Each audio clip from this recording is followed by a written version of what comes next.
Alright, so I usually don't say you should share my video, but you see this particular video, I want it to go far and wide so that the world will know what is happening. Now, this person on my screen, his name is Bodmas Prince Kemepade. He's a very influential person in the Niger Delta region. When I mean influential, very, very influential. His influence covers Port Harcourt, Bayelsa, because he stays in Bayelsa and he has a temple in Bayelsa. His influence covers Port Harcourt, Bayelsa, and Delta State. He's very influential down to politics, money. He's so influential that if he overrides the police, he overrides the civil defense, and nobody talks to him because of his money and his influence. So as you can see, Apostle Bodmas Prince Kemepade, chairman, Izon Cultural Heritage Center. He also has a temple. As you can see, his temple is called Temple of Woyin, his own cultural heritage. And he's also a member of the APC. Join the APC party membership so you know the kind of influence he has. His influence goes so deep. The police, he has influence in the police, he has influence in the military, he has influence with the civil defense. Now, this matter I'm about to put out there, they've all called me. A lot of people have called me that I should not talk about this. But I told them, I said, I know if you see evil like this, make I keep quiet. That means the blood of this boy where they involved could also cry on me. So I no go shut up. I will not shut up on this. Now, what happened? There is a boy. His name is Patrick Peresode. Now, Patrick Peresode has a deity, his ancestral deity that he serves. Now, Bodmas Kemepade is a temple. He has his own deity that he serves, and he also has a temple. He has a lot of youths under him because his influence is so big. He has money, he has the connection. A lot of youths, they answer to him. Now, this Patrick is like a rebel. Patrick is saying that with the whole influence that you have and the way you control the youth, especially in Bayelsa State, the Ijaw youth, why can't you empower the youth? He's always emphasizing on that. So therefore, Patrick always say that Bodmas is using tradition to deceive the youth, to cage them, empower them. So one day, Patrick now made this post on the 21st of December 2025. Patrick made this post where he said, I would like to test an AK-47 on you, Bodmas Prince Kemepade. If it doesn't penetrate, I'll give you 10 million naira cash. You see what he did here? Sarcasm. He was trying to say, okay, since you dey deceive all these youth with juju now, or since you dey claim say you get juju, you get jazz, or you dey do tradition, you get control, you get power, come make we test you with AK-47. Sarcastically, he made this post. Then after this post, he made another post on the 14th of January 2026. He made this post. Now, the caption of the post is, in order to teach all Ijaw youth how to become billionaires, Desioru, the money-making machine, taught me casino. However, in the name of African spirituality, Bodmas Prince Kemepade, a blogger, screenwriter, visual content creator, cinematographer, promoter, and a video editor who ought to promote the Ijaw culture, is busy deceiving Ijaw youth with the so-called Woyin Temple. So this guy does not believe in Bodmas, and he believes that all the youths that are following Bodmas is deceiving them. He made this post on the 14th. On the 15th, Wahala came. On the 15th, it is said, the eyewitness said this, and I spoke to the sister this morning, according to what she told me. She said on the 15th that Bodmas went to the area with 2 cars and a lot of boys. He went to the area where Patrick Peresode lives. And then when he got to the area, he started asking around, who knows the house of Patrick? But people didn't want to talk. That was how we now went straight to this guy. The name of this guy is Onyintari Agusi. Onyintari is the chief priest of the area, and he's also very close friends with Bodmas. So he went to go and meet his friend and say, where that boy they live. That was how Onyintari now told his son, daddy's boy, to take Bodmas and the other boys to the house of Patrick Peresode. And when they got to the house of Patrick Peresode, they started beating him and told him to enter the car. The boy, obviously, started dragging with them. They were beating him. His younger brother came out and said, no, leave my brother alone. They started beating him as well, and they threw 2 of them inside the car, and they drove off. When they drove off, the eyewitness in the area now called Patrick's sister and Patrick's mother. They say, make una come, Bodmas. Una know say Bodmas get influence. Bodmas and his boys came to the area to come and carry Patrick. Because of his influence, we could not fight him. But his friend, the chief priest, Onyintari, is around, come and meet him. So that's how the mother and the sister, the mother who is sick and has a high BP, they now went straight to the chief priest house. When they got to the chief priest house, they now said, your friend came to carry our son. Please beg him to return our son. Then the chief priest told them that your son have beaten more than he can chew. But they are going to release the younger brother. But you see him, they will make sure he stays there with them till the end of January. That as he speaks to them now, they are already torturing him. That since he thinks he's stubborn, that they are torturing him. So he told them that, please, just go home. Don't worry yourself. They will show him, they will teach him a lesson he will never forget. So that was how the mother and the sister left. Since he told them that, okay, they will return the younger brother to them. This happened on the 15th. On the 16th, they did not hear from them. On the 17th, the sister became disturbed.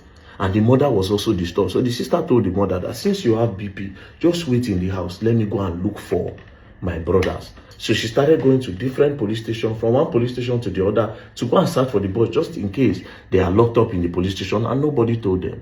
Then God so kind, she got to the police station close behind sports complex. It's called Poor Father in Bayelsa State. When she got there, she made entry, she wrote her name, she said this is the people she's looking for, she dropped her phone, and then they now called their names. God so kind, they now answered.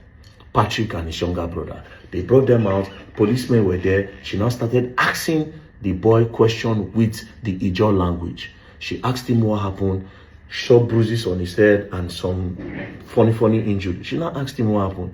The boy now said, well, it is because of the social media war that they have, then bodmas and some boys came to the house. They now carried him and his younger brother to bodmas's house. When they got to the house, they tied him, his hand to the back, and they tied his leg. They now used rod. They now hit his waist. They were now hitting his waist.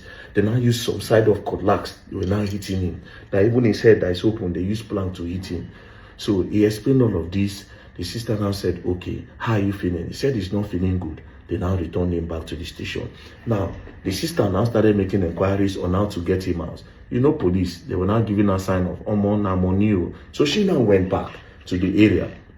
People now told her that, see, that poor father, if you don't get money, you know if you release them, and they don't collect small money, make sure say you owe plenty money before you feel release them. She now went back to the IPO and said she needs to release them. They now said they will not be able to do anything because bodmas is not around. That it is bodmas that brought them. That bodmas is not around. Now the brother now also told her that it was during early hours of the 16th that bodmas took them to the station. After he had tortured them, that was when he now took them to the station to go and drop them there. Anyways, so the lady went back to start looking for money. Eventually, on the 17th, she don't see money. On the 17th, she don't see money. On the 18th, she don't see money. On the 19th, somebody now gave her a loan of 100,000. But they still told her that this 100,000 naira will not be enough. While she was still going everywhere to look for money, on the 20th, at about 3:45 p.m., the IPO of the case now called her and said, where are you? She said she's not around. He said, come, anywhere you are, leave what you are doing, come and carry your brother. She said, hey, okay, but I'm not around. I said, just send anybody or just come and carry your brother. So that was how she now rushed to the police station area. But one of their uncle have already gone to carry the boy. When they carried the boy was not standing properly. He could not talk. If he talk again, he was just looking at them like Momo. So immediately, I don't want to miss it. Immediately, they rushed the boy to General Hospital Amasoma.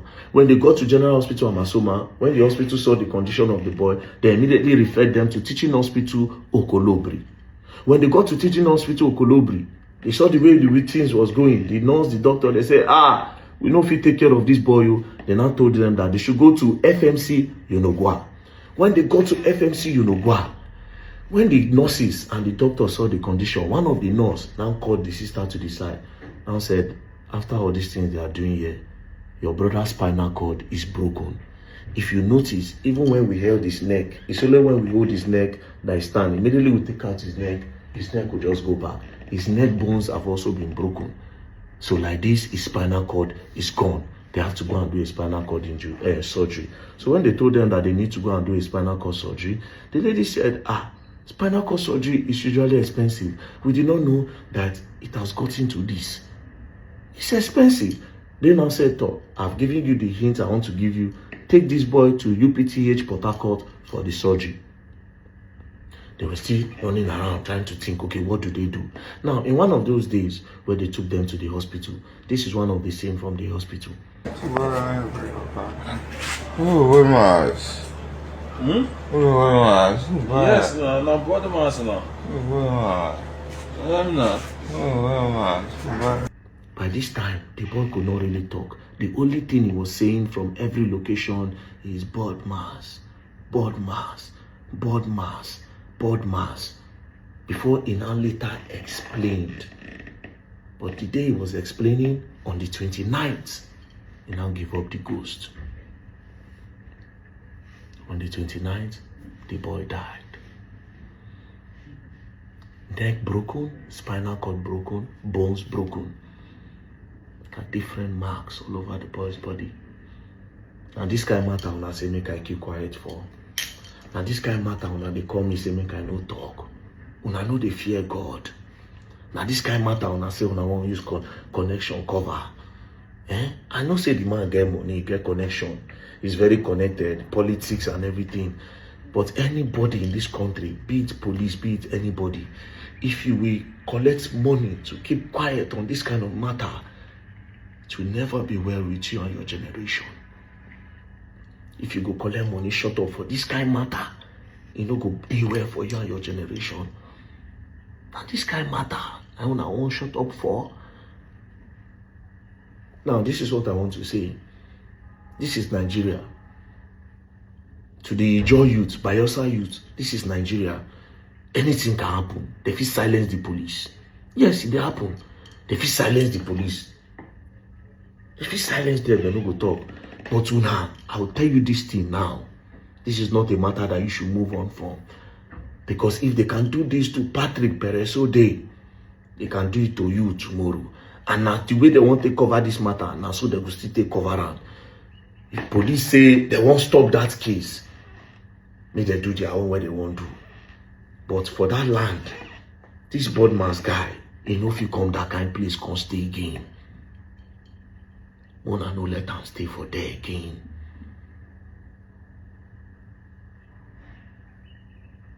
For what? Social media talk? The boy gave AK-47 when he won't take shoot you. Because he say, make you come, make they test you. Nobody say, he say, I go down. Then he said you are deceiving the youth. So what? Now you carry the boy, tie him like goats. Tie him leg, tie him hand. Use rod, they knock him for waist. Break his neck. Then go carry him body, go drop for police station.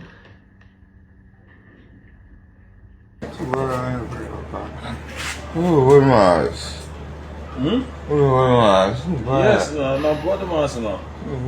To the Commissioner of Police, Bayelsa State, and to the Inspector General of Police, Kayode Egbetoku, it's possible that they will die this matter down, but we will expect justice. Because this is Nigeria. I don't even have confidence in you guys anymore, to be very honest. Anything is possible. But the one way we say, I go talk now. The Bayelsa youths, let that man know near that town again. This is how you make a statement. If you let this one go, they go down to another person tomorrow. They say the man don't run. Bodmas, Prince Kemepadi. They say he don't run now in the Delta State. Delta State, Ijaw youths. No one no let this man walk up on our side. You have to bring him to the doormat of justice. Make him face the law. Make him face the law.